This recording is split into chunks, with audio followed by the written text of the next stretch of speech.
അടുത്തതായി കൈത്തറിയുടെ പ്രചാരകൻ ശ്രീ മനോഹരൻ സിയെ വേദിയിലേക്ക് ആദരപൂർവ്വം ക്ഷണിക്കുന്നു.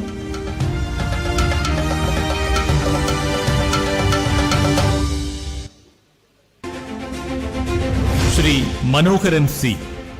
കൈത്തറിയിൽ 50 വർഷത്തെ പാരമ്പര്യവുമായി മനോഹരൻ സി. കൈത്തറിയുടെ ഓരോ ഇഴകളും മനോഹരന് കാണാപ്പാടമാണ്. മഞ്ചവളാകത്തുകാരൻ മനോഹരൻ നെയ്തെടുത്തത് സ്വന്തം സ്വപ്നങ്ങൾ കൂടിയാണ്. ചെറിയ പ്രായത്തിൽ തന്നെ മനോഹരൻ കൈത്തറിയുടെ വഴി തിരഞ്ഞെടുത്തു. വർഷങ്ങളോളം വിവിധ തറികളിൽ കൂലിക്ക് ജോലി ചെയ്തു. 27 വർഷം മുമ്പ് സ്വന്തമായി ഒരു ഹാൻഡിലൂം എന്ന സ്വപ്നം യാഥാർത്ഥ്യമാക്കാൻ ബാങ്ക് വായ്പയെടുത്ത് തുടങ്ങിയതാണ് കാർത്തിക ഹാൻഡിലൂം.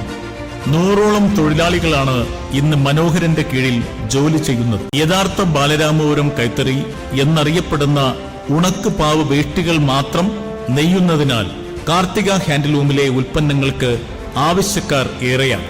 വിശ്വാസ്യതയും ആത്മാർത്ഥതയും ഉണ്ടെങ്കിൽ ലാഭം നേടാവുന്ന മേഖല തന്നെയാണ് കൈത്തറി എന്ന് യുവതലമുറയോട് പറയുന്ന ശ്രീ മനോഹരന് ജന്മഭൂമിയുടെ ആദരം.